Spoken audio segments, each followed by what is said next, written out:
అమరావతి మునిగిపోయిందనే ఒక వార్త మీద కొంచెం తీవ్రంగానే చర్చ జరుగుతోంది.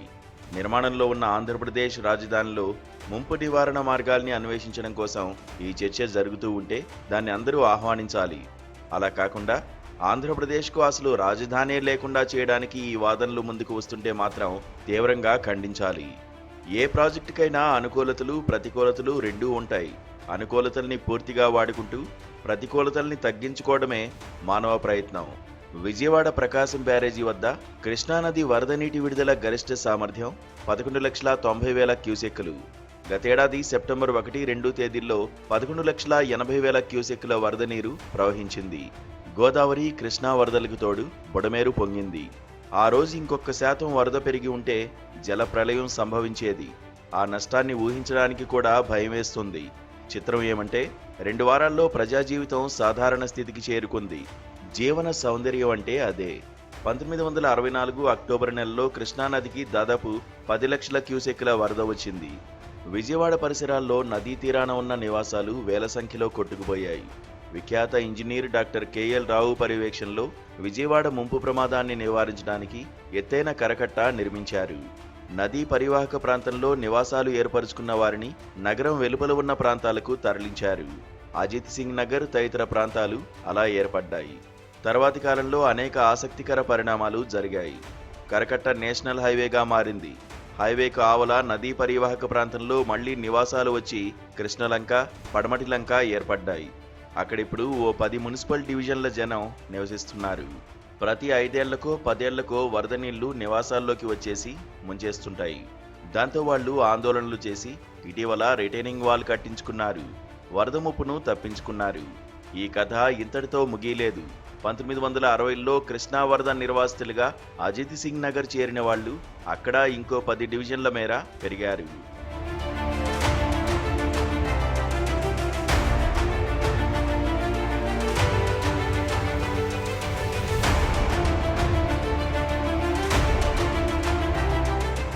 విజయవాడ దుఃఖదాయినిగా భావించే బుడమేరు పరివాహక ప్రాంతంలోని కూడా విస్తరించారు.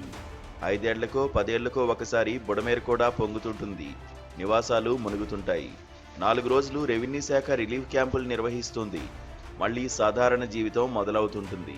గతేడాది బుడమేరు మరీ విజృంభించింది. దాదాపు 1,00,000 మందిని బాధితులుగా మార్చేసింది. ముంపు ప్రాంతంలోని నివాసాలను తొలగించాలని కొందరు మేధావులు ప్రభుత్వానికి ఉచిత సలహాలు పడేశారు. గట్టున ఉన్న వాళ్లకన్నా నిండా మునిగిన వాళ్లకు పరిష్కారాలు తోస్తాయి. వాళ్లు కొంచెం విజ్ఞానాన్ని ప్రదర్శిస్తారు. పాములా మెలికలు తిరిగే బుడమేరులో వరద నీరు వేగంగా ప్రవహించదు. అంచేత ముంపు ఎక్కువ రోజులు ఉండిపోతుంది. బుడమేరు స్ట్రైట్ కట్ నిర్మిస్తే ప్రవాహ వేగం పెరిగి సమస్య పరిష్కారమవుతుంది. రిటైనింగ్ వాల్ కూడా నిర్మిస్తే ఇంకా సురక్షితం. కృష్ణానదికి ఎడమగట్టున బుడమేరు కలిసినట్టే కుడిగట్టున కొండవీటి వాగు కలుస్తుంది. దీనికి కూడా అమరావతి దుఃఖదాయిని అనే పేరుంది. దీనిని అమరావతి వరప్రదాయినిగా మార్చడం ఎలా అన్నది మన ముందున్న సవాల్. మనకు నిజాం ఉదాహరణ ఉంది. 1908 సెప్టెంబర్ 28న మూసీ నదికి కనీవిని ఎరుగని వరదలొచ్చి హైదరాబాదును ముంచెత్తాయి. కనీసం 15,000 మంది చనిపోయారు. అప్పటి నిజాం మీర్ మహబూబ్ అలీ ఖాన్ సుప్రసిద్ధ ఇంజనీర్ మోక్షగుండం విశ్వేశ్వరయ్యను ఆహ్వానించి 3 పనులు అప్పజెప్పారు. మొదటిది మూసీ వరద క్రమబద్ధీకరణ, రెండోది ముంపు నివారణ, మూడోది తాగునీటి సరఫరా పథకాల రూపకల్పన. 1912లో నిజాం పాలకుడిగా మారిన మీర్ ఉస్మాన్ అలీ ఖాన్ ఈ పథకాల నిర్మాణాలను చేపట్టారు. వరదల్ని చూసి భయపడి దుకాణం బంద్ చేద్దామని అనుకోకపోగా మూసీ నదిలో చేప పిల్లలు లక్షలు కోట్లుగా పెరుగుతున్నట్టు హైదరాబాద్ జనాభా పెరగాలని ఉస్మాన్ అలీ ఖాన్ కోరుకున్నారట. జనాభా పెరుగుదలకు అవసరమయ్యే తాగునీటిని అంచనా వేసి అప్పుడే పటిష్టమైన ఏర్పాట్లు చేశారు. ఆయన కోరుకున్నట్టే హైదరాబాద్ జనాభా 1 కోటి దాటింది. ఆ కాలంలో నిజాం నవాబు నిర్మించిన చెరువులే 1990వ దశాబ్దం వరకు హైదరాబాద్ నగరానికి తాగునీటిని అందించాయి.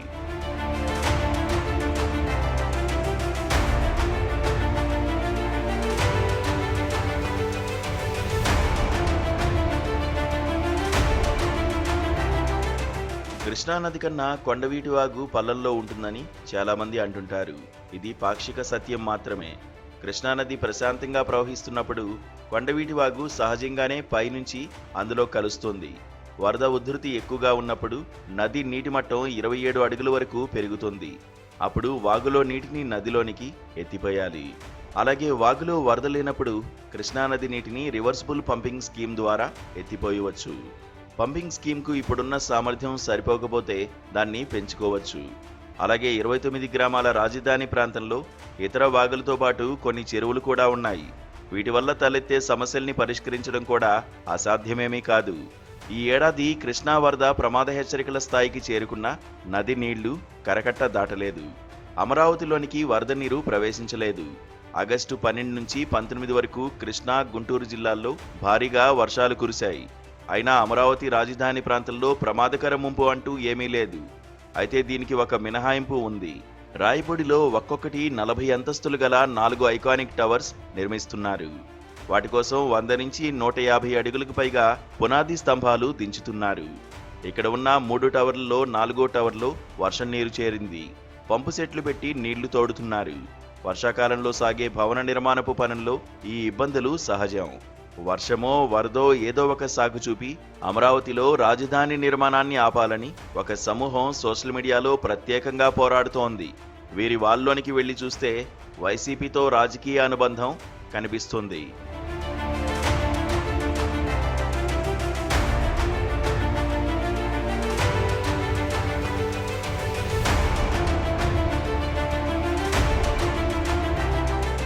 వైఎస్ జగన్ 3 రాజధానుల ప్రతిపాదనలో భాగంగా అమరావతిలో శాసన రాజధానిని కొనసాగిస్తామన్నారు.